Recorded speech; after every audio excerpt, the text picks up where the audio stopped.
Franck Ferrand raconte sur Radio Classique.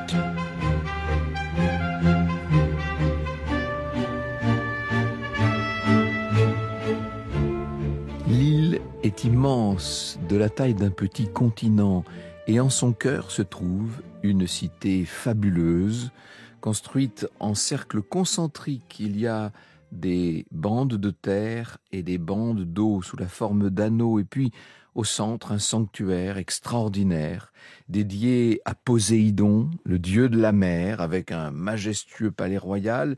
Il y a donc tous ces canaux qui permettent aux embarcations d'entrer jusque dans le cœur névralgique de cette ville extraordinaire. L'île est le lieu d'adoption d'une flotte extraordinaire, elle aussi, une flotte très puissante et qui permet de rayonner dans toute cette gigantesque région. Quant à l'architecture de l'île, elle repose sur les métaux précieux, avec un urbanisme très soigné, très développé, tout un système d'irrigation, irrigation non seulement pour les terres agricoles, mais aussi pour alimenter en eau cette gigantesque capitale. Et puis une faune, une flore qui sont riches, des forêts très élevées, absolument magnifiques. Bref, tout ça extraordinaire. Cette île, cette Atlantide, les Grecs l'appellent Atlantis. Franck Ferrand sur Radio Classique. Des milliers, que dis-je des milliers, des dizaines de milliers d'ouvrages depuis plus de 2 millénaires ont été consacrés à cet endroit mythique entre tous. Il y a dans ces ouvrages un peu de tout, disons les choses, pas mal de loufoque quand même, beaucoup d'invraisemblables, mais de temps en temps, des travaux sérieux, des recherches, des interrogations. Je dis des ouvrages, mais tous les arts se sont penchés, se sont intéressés à l'Atlantide, des romans, des bandes dessinées, beaucoup de jeux vidéo aujourd'hui. C'est le mythe qui nous bouscule et nous intéresse, l'Atlantide. C'est la grande civilisation disparue, c'est la splendeur humaine engloutie. C'est en quelque sorte l'image ou l'archétype même du cataclysme. C'est ça d'ailleurs qui fascine. Le mythe est si solide qu'aujourd'hui encore, des recherches continuent, des archéologues, des géologues, des vulcanologues sont à la recherche. En 2016, le 23 août 2016, la Stampa, le grand quotidien italien, vous savez, avait mis en une le titre suivant « On a localisé l'Atlantide ». Et l'article nous expliquait que l'Atlantide se trouvait plutôt du côté de la Sardaigne. Et c'était la photogrammétrie aérienne qui le prouvait. Sauf que si l'on en croit le texte fondateur dont je vais vous parler dans un instant, Atlantide se trouve à l'ouest des colonnes d'Hercule, donc au-delà du détroit de Gibraltar, donc plutôt du côté de l'Atlantique, n'est-ce pas ? Une équipe de chercheurs espagnols, là récemment, a identifié, c'était l'été dernier, une petite montagne qui se trouve au fond de l'océan, au large des Canaries. Et d'après l'étude de cette équipe, on pourrait être en présence de tout un relief sous-marin qui se serait formé à la suite de la chute d'îles en raison de l'extinction de volcans qui se trouvaient à la surface. Évidemment, il est tentant d'imaginer qu'il s'agirait de l'origine même du mythe de l'Atlantide. Les géologues espagnols sont en train de travailler, je ne sais pas ce que ça donnera. La question, c'est de savoir d'où vient le mythe, bien sûr, et ça nous ramène évidemment à Platon. Platon, le père de la philosophie occidentale, Platon, le grand auteur entre tous. Dans 2 dialogues que Platon a rédigés aux alentours de 358-355 avant Jésus-Christ, le premier dialogue, c'est le Timée, ça vous rappellera des souvenirs de terminale peut-être. Le deuxième dialogue, c'est le Critias. Vous savez que Critias est un des auditeurs de Socrate et il lui rapporte l'existence d'une île ancienne appelée Atlantis. Avant ces quelques lignes, qui sont des lignes donc signées Platon, il n'y a absolument aucune trace de cette île mystérieuse, il faut le dire quand même. Tout vient de Platon. Il faut s'accrocher donc à cette histoire que nous raconte Platon. Le récit aurait été transmis au législateur athénien Solon, qui est un des 7 sages de la Grèce, Solon aurait appris tout ça d'un prêtre égyptien de la déesse Néite, qui pour les Grecs représente Athéna. Solon ensuite a transmis cette histoire à son parent Critias l'Ancien, qui lui-même l'a partagé avec ses descendants jusqu'à Critias le Jeune, élève de Socrate, et qui se trouve aussi être l'oncle de Platon au passage. Et voilà donc comment Platon se retrouve dépositaire de cette histoire qui est en quelque sorte familiale. Critias, c'est un des 30 tyrans, le groupe d'hommes qui a renversé la démocratie athénienne en 404 avant Jésus-Christ, après la guerre du Péloponnèse, pour gouverner Athènes d'une main de fer. Il a été exécuté l'année suivante quand les exilés ont rebâti la démocratie. Et le dialogue que rapporte Platon date d'une 50aine d'années au moment où Platon l'écrit. Donc, on est aux alentours de l'an 400 au moment où est livré le mythe lui-même. Alors, que dit cette histoire? Elle dit que 9600 ans avant notre ère, vous imaginez, la cité d'Athènes vivait en pleine harmonie, prospère, s'appuyant à la fois sur l'agriculture et l'artisanat et placée sous la protection d'Athéna et d'Héphaïstos. La population de la cité menait une existence heureuse où chacun détenait une fortune quasiment similaire. Seulement, là-bas, à l'ouest, il y avait un danger, une île gigantesque qui tenait son origine de Poséidon en personne, avec une nymphe locale qui s'appelle Clito. Poséidon avait assuré une descendance de 5 paires de jumeaux mâles, et ce sont eux, les rois de l'île, dont le plus ancien était Atlas, d'où le nom d'Atlantide, ce sont eux qui avaient créé cette espèce de pays de cocagne, pays maritime, par essence, pays poséidonien, si j'ose dire.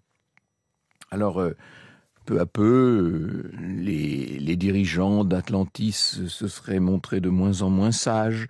L'hubris des descendants des 10 premiers rois a fini par les dévorer à tel point qu'a commencé une politique agressive contre les contrées, contre les pays voisins, les plus proches puis les plus lointains. Les Atlantes se sont d'abord attaqués à l'Afrique et puis ensuite à l'Europe, avec d'abord l'Italie centrale, et enfin ils ont menacé la Grèce, se sont retrouvés devant les portes de la sage Athènes, qui a décidé de mobiliser les Grecs. Seulement, que vouliez-vous faire contre la puissance d'Atlantis? Le salut revient aux derniers citoyens hoplites d'Athènes, valeureux soldats très armés, pleins de courage, qui ont fini par triompher face à l'envahisseur. Et là, l'histoire n'est pas terminée, puisque les dieux qui avaient été scandalisés par l'attitude des Atlantes auraient décidé de les punir. Le courroux de Zeus se serait littéralement déclenché contre les Atlantes, et on aurait vu finir leur cité, finir leur île. Tout ça est englouti. C'est la fin de l'Atlantide, et c'est aussi la fin du récit de Platon. Vous écoutez Radio Classique. Ce que nous dit Platon, c'est que cette histoire n'est pas un mythe. Et Dieu sait que Platon s'y connaissait en matière de mythe, qu'il a travaillé sur le sujet. Mais là, il fait dire à Socrate dans le dialogue du Timée, donc il met dans la bouche de Socrate cette phrase très importante, que ce ne soit pas une fiction fabriquée, mais une histoire véritable, voilà qui est essentiel. Donc, dans la bouche de celui dont est censée provenir la vérité de Socrate, Platon nous fait dire que tout ça n'est pas un mythe, que c'est une réalité. Il s'appuie sur l'Égypte, c'est un peu la caution, puisque c'est le peuple ancien, le peuple vénérable, dont les prêtres érudits sont en quelque sorte gardiens de la mémoire de l'humanité aux yeux de Platon. Les Grecs n'ont pas su conserver la trace de cette histoire, nous dit-il, mais les Égyptiens l'ont fait à leur place.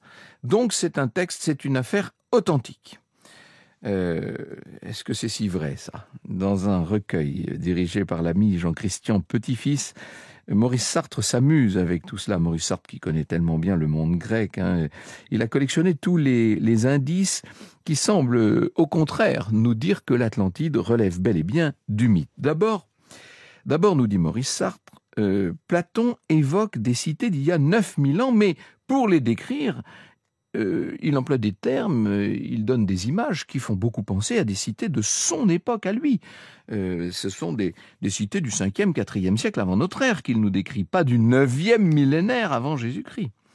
Cette ancienne Athènes ressemble beaucoup à l'Athènes idéale de Socrate. Donc là, on est quand même par définition dans le mythe. Et pour donner du crédit à son récit et pour se donner une dimension historique, Platon emprunte aux anciens, à leurs œuvres, à Homère et à son Odyssée, dans laquelle on trouve une île des Phéaciens, qui est assez similaire à la description que Platon donne de l'Atlantide. Il va jusqu'à plagier celui que les Grecs considèrent comme le père de l'histoire, Hérodote, dont j'ai déjà eu l'occasion de vous parler pas mal. Hérodote qui évoque une lutte spectaculaire entre Athènes et Atlantis, qui n'est pas sans rappeler les batailles entre les Grecs et les Perses. Et puis surtout, comment se rappeler les dates, alors qu'à cette époque, personne n'a aucune idée de la durée des temps passés, bien sûr. Hein. Les prêtres égyptiens n'écrivent que depuis le 3e millénaire avant notre ère. Comment est-ce qu'ils auraient pu conserver des faits survenus des milliers d'années auparavant ? Platon se construit une espèce de réputation d'historien en capitalisant sur des lectures d'illustres ancêtres, d'Homère, d'Hésiode, d'Hérodote, de Thucydide lui-même. Il s'inspire de tout ça, il nous fait voyager dans le temps, mais la vérité c'est qu'il invente énormément. Et pourquoi est-ce qu'il invente ce mythe Platon ? Probablement pour nous donner une leçon de philosophie et de politique, pour ne pas dire de philosophie politique, pour donner un contour plus saisissant et plus grave à ce qu'il considère comme la destinée fatale des civilisations et des sociétés humaines. Une grande partie de son œuvre, et je pense à la République bien sûr, repose, vous le savez, sur la condamnation de la démocratie athénienne telle qu'elle existe.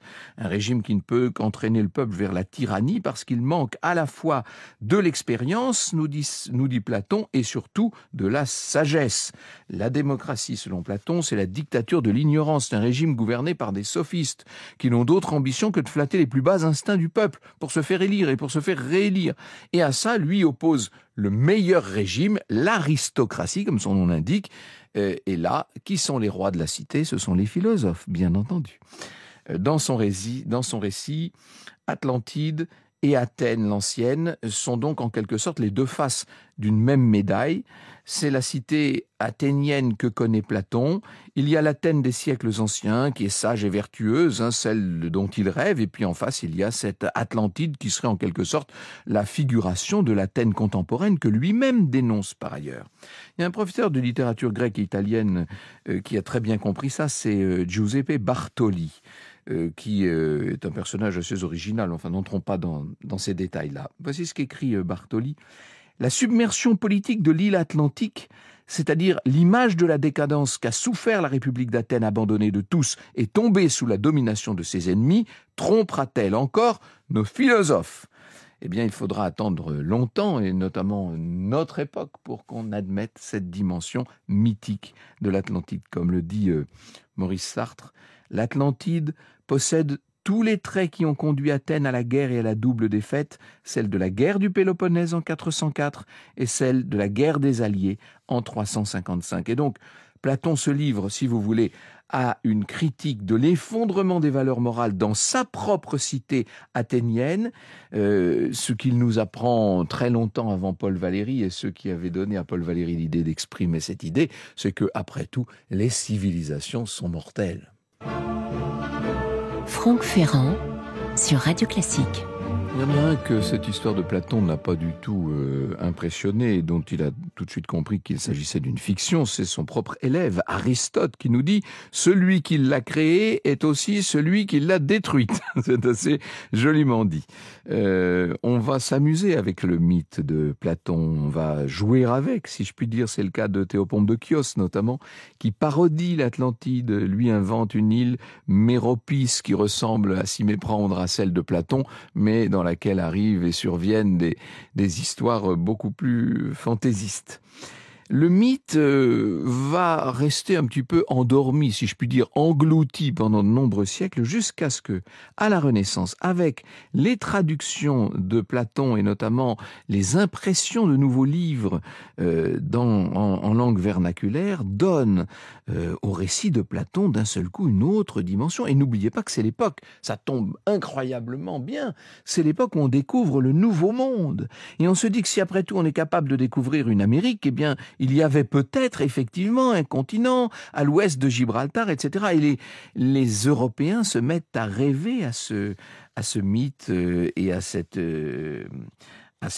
île ancienne, très ancienne, archaïque de l'Atlantide, comme si d'une certaine manière c'était aussi dans un monde occidental où le temps est devenu linéaire, un moyen de renouer avec la dimension cyclique du temps en se disant qu'après tout des choses extrêmement raffinées, des civilisations extrêmement poussées avaient existé dans une antiquité dont on n'aurait somme toute pas gardé le souvenir. Alors on va localiser l'Atlantide un peu partout, en Suède, en Irlande, jusqu'en Palestine, en Arctique pour certains, et puis en Égypte bien sûr, et dans le Caucase, et au Nigeria, en Namibie, en Iran, en Mongolie, à peu près partout dans le Pacifique et jusque dans le Wisconsin, et puis bien sûr dans le triangle des Bermudes, c'était tout indiqué, n'est-ce pas, et on pourrait comme ça multiplier les thèses infinies sur le sujet. Je me rappelle, moi, le commandant Cousteau, qui s'était beaucoup intéressé à l'Atlantide et qui était allé s'intéresser au large de Santorin, à l'effondrement d'un certain nombre d'îles volcaniques. L'helléniste Thomas-Henri Martin nous donne de quoi sourire. Il écrit, et c'est pas d'aujourd'hui ça, il écrivait ça en 1841, je le cite: beaucoup de savants s'étant embarqués à la recherche de l'Atlantide avec une cargaison plus ou moins lourde d'érudition, mais sans autre boussole que leur imagination et leur caprice, ont vogué essentiellement au hasard. Franck Ferrand sur Radio Classique. Alors, il y a eu quand même des auteurs qui, dans cette affaire de l'Atlantide, ont montré une certaine lucidité. Deux de nos très grands auteurs français n'ont pas été dupes du tout du mythe de Platon. Je pense à Montaigne et à Voltaire. Voltaire qui a lui-même expérimenté l'invention d'un mythe avec son Candide, entre autres d'ailleurs. Bon, bref. À côté de ceux qui se disputent sur la question de la véracité ou non, de l'existence réelle ou non de l'Atlantide, il y a aussi tous ces écrivains qui se sont appuyés sur le mythe pour délivrer d'autres leçons philosophiques et historiques, ou tout simplement pour divertir le public. Au lendemain de la Première Guerre mondiale, il y a eu évidemment ce roman célèbre entre tous, publié d'abord en feuilleton en 1918, et puis qui est devenu un best-seller à partir de 1919, le roman de Pierre Benoît. Alors là, vous savez que ce sont deux officiers français, deux jeunes officiers qui se trouvent perdus dans le Sahara algérien et qui vont aller à la recherche, qui vont tomber en quelque sorte dans les rets, dans les filets d'une sorte de reine mangeuse d'hommes, une menthe religieuse qui s'appelle Antinéa et qui collectionne les amants, et dans les griffes de laquelle ils vont tomber, si je puis dire. Elle est irrésistible, Antinéa, elle est le charme féminin absolu, elle est l'ensorcellement à elle toute seule, et ça donne un très grand roman, bien sûr, qui lui-même ne vient qu'à la suite d'un grand nombre d'autres. L'Atlantide a été, disons-le, pour les auteurs de fiction, une sorte d'extraordinaire filon. Platon a réussi son coup, si vous me passez l'expression. Il a réussi à créer, en prétendant qu'il s'agissait d'une vérité historique transmise par les Égyptiens gardiens de la mémoire de l'humanité, à créer non seulement un mythe, certes, mais un véritable creuset pour l'imagination de tous ceux qui viendraient après lui. Et vous aurez remarqué à la fin de cette émission que ça marche encore, l'Atlantide. Ça possède cette capacité assez extraordinaire, cette île gigantesque au milieu d'un océan où elle s'est engloutie, cette cité parfaite au milieu de siècles très anciens où elle s'est elle aussi engloutie. Ça possède la capacité, tout simplement, de nous faire rêver. Vous écoutez Radio Classique.